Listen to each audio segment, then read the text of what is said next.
Chers amis, bonjour. Dans le cadre de l'histoire du cinéma, après avoir abordé le western, surtout le western américain, on va aborder aujourd'hui le western européen.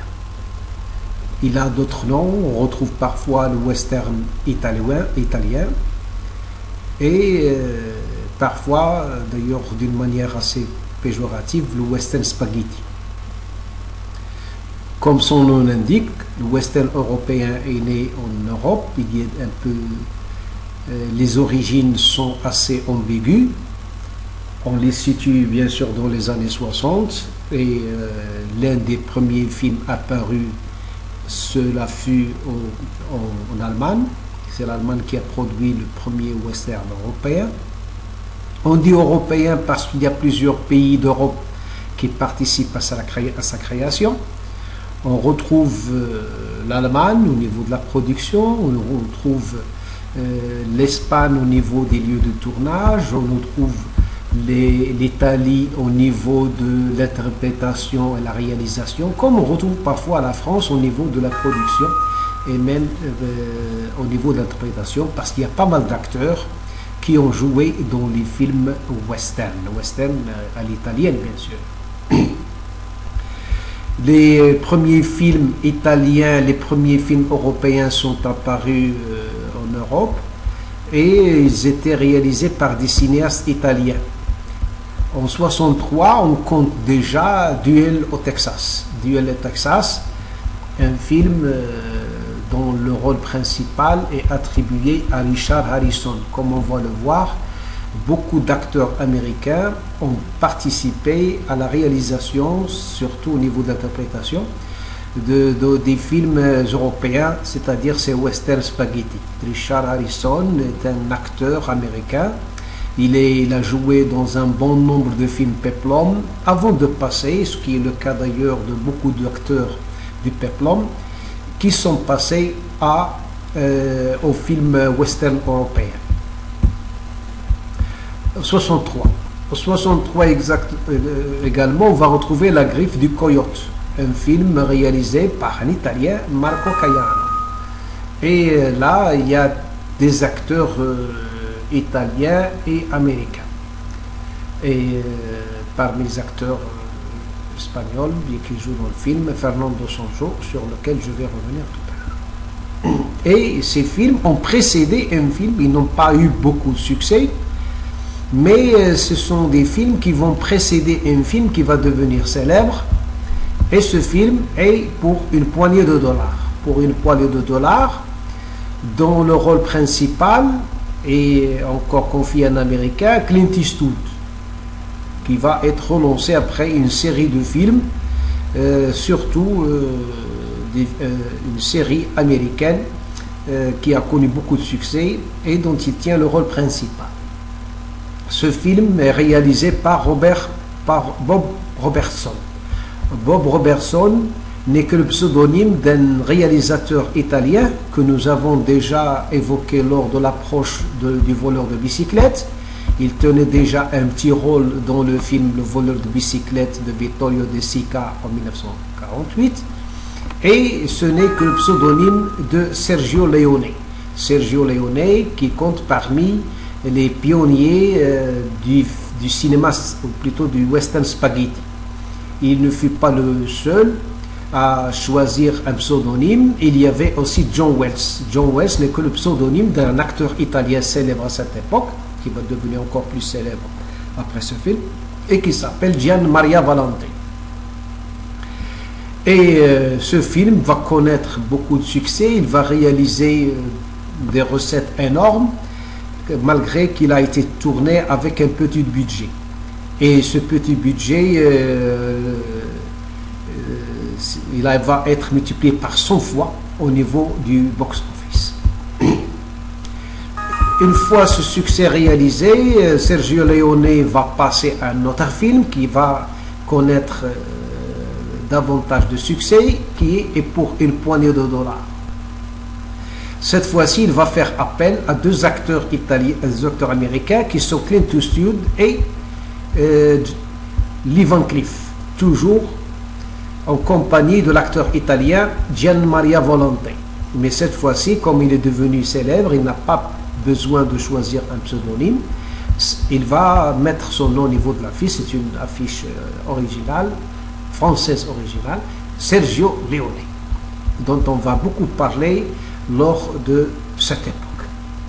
Enregistrant le même succès, le film qui va devenir le film suivant, qui est Pour une poignée de dollars, où il va garder les Van Cleef et ajouter un autre acteur américain qui est Eli Wallach. Eli Wallach, le film étant réalisé par Sergio Leone, qui va encore réaliser Il était une fois la Révolution, puis Il était une fois dans l'Ouest, puis il va passer aux États-Unis pour réaliser Il était une fois en Amérique.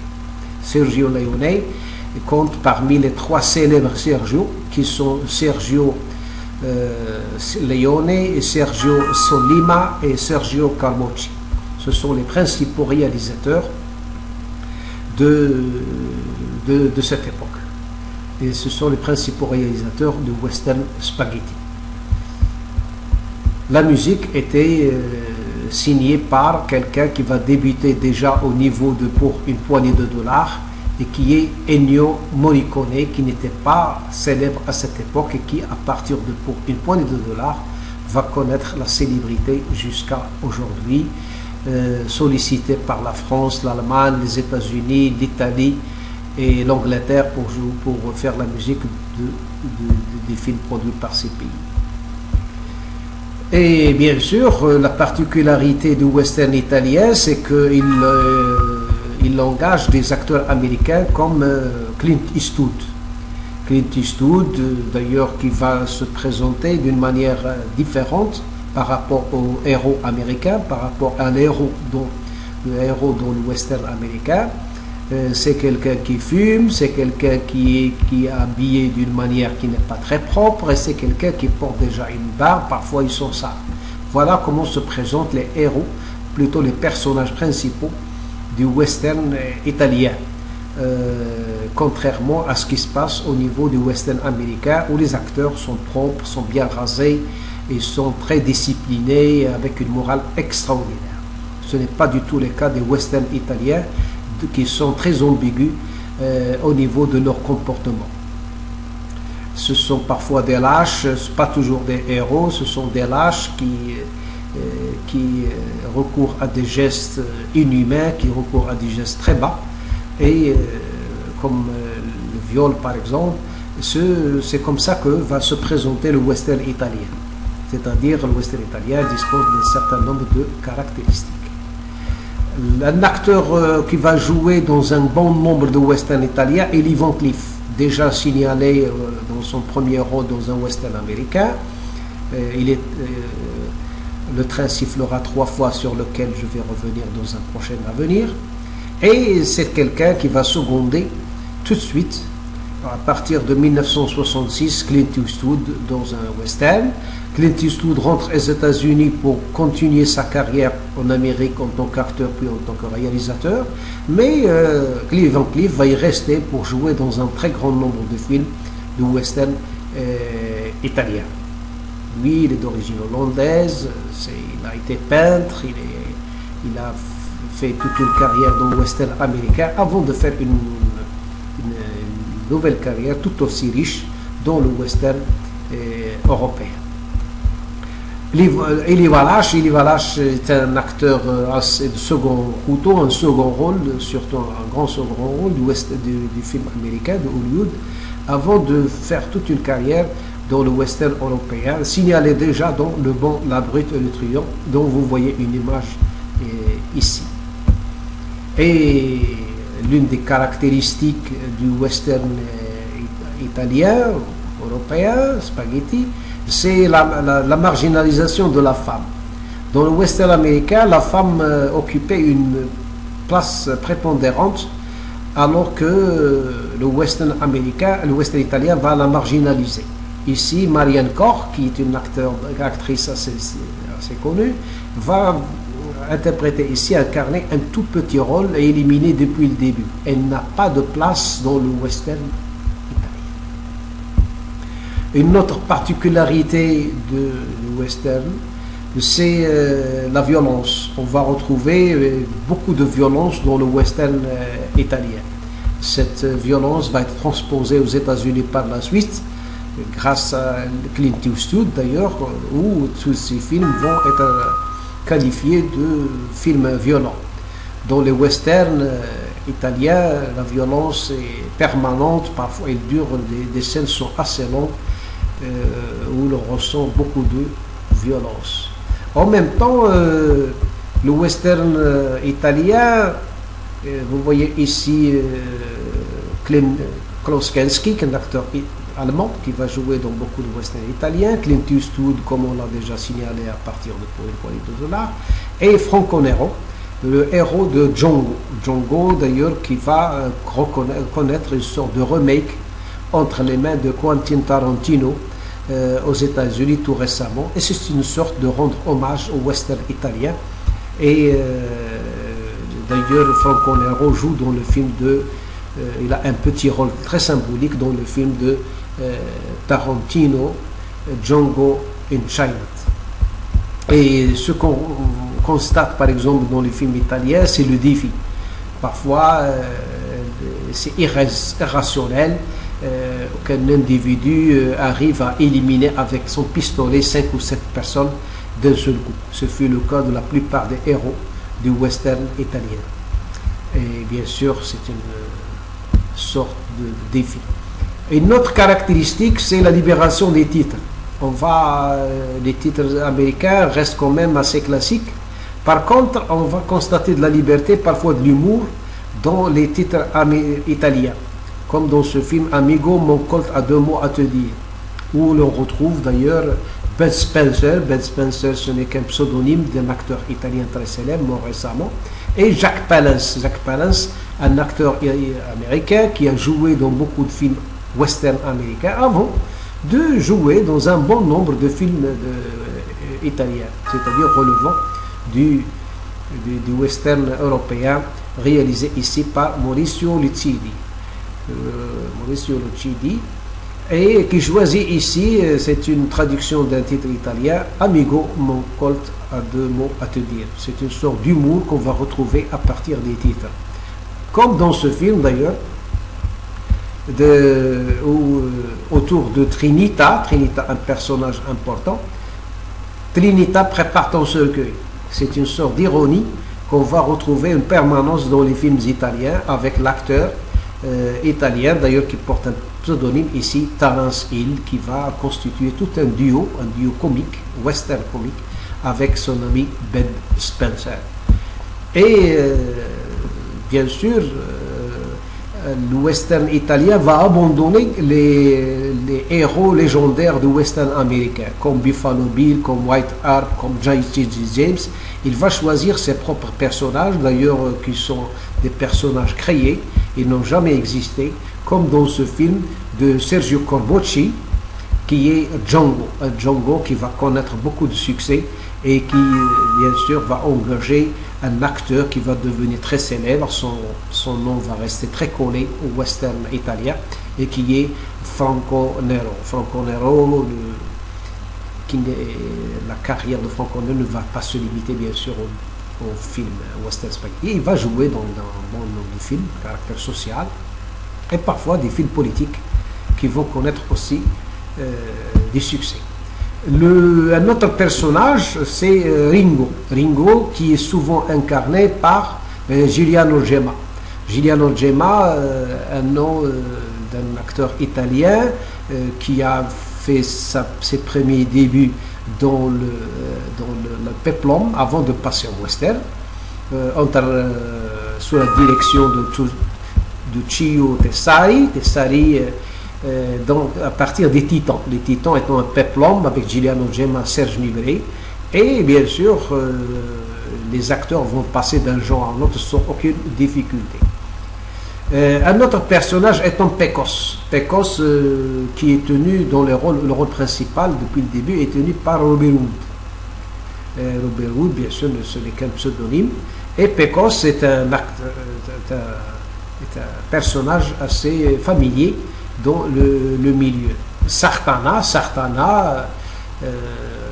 qui est incarné par John Garco. John Garco n'est qu'un pseudonyme d'un acteur italien qui s'appelle Gianni Garco. Ici, on le retrouve auprès de William Burger. William Burger, c'est un véritable acteur italien. Et à côté d'eux se trouve le frère de Charlie Chaplin, étant Sidney Chaplin. Sidney Chaplin avait son frère acteur qui va jouer dans des films italiens comme celui-là de Sartana. Sartana est un personnage assez familier, d'ailleurs, dans les films qui vont réaliser du succès. Et par Sartana, il y a un duo qui a été formé entre Terence Hill et Bud Spencer. Ce sont deux pseudonymes. Ils vont choisir comme titre Trinita, personnage Trinita. Et c'est Trinita, bien sûr, il va y avoir toute une suite compte tenu du succès réalisé par ce film.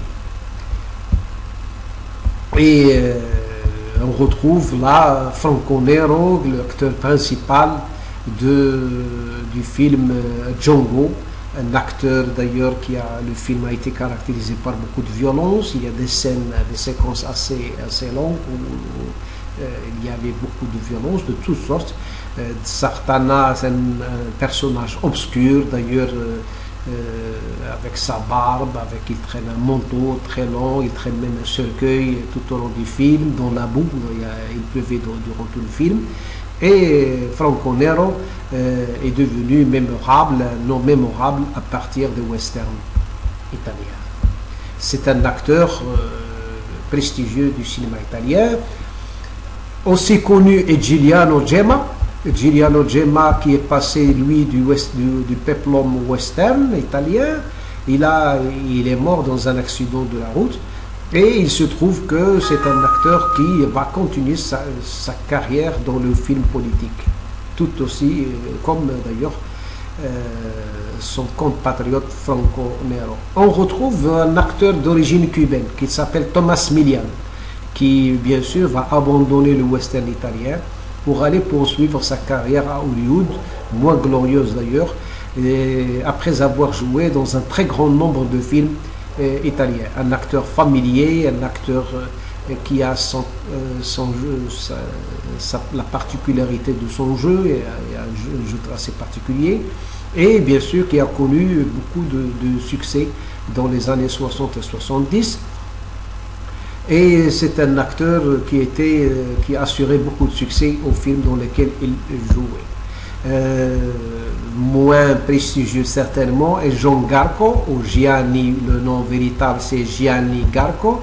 Gianni Garco ne va pas, après la fin du western italien la fin des années 70, il va continuer sa carrière dans le film politique.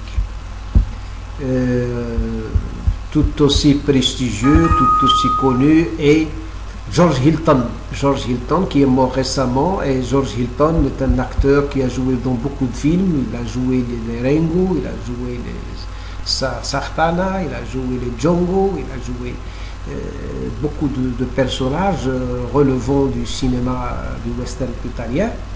Et après la fin il va trouver beaucoup de difficultés pour poursuivre sa carrière après la fin du western italien.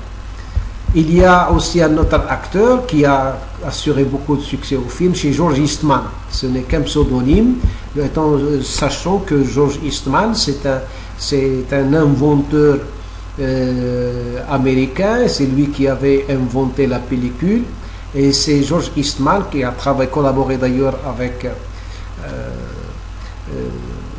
Edison. Pendant très longtemps, il était le collaborateur proche de Edison, et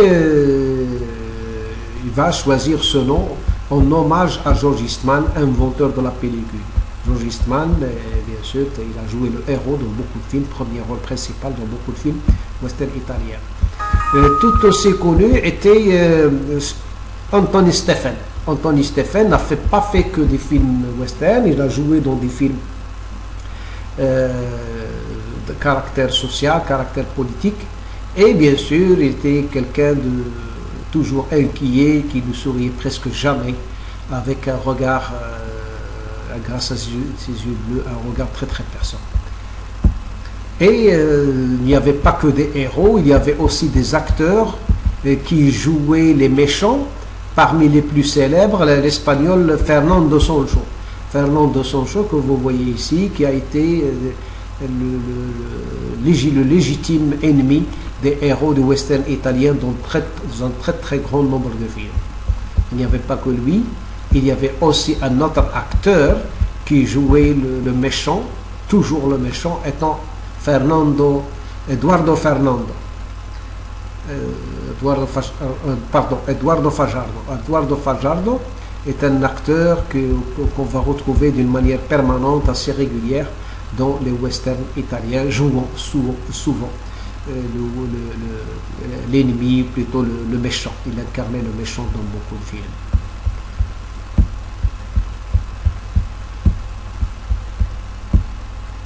Et bien sûr, chaque fois, on faisait appel à des acteurs américains pour pouvoir prétendre à une distribution aux États-Unis, ce qui n'est pas souvent le cas.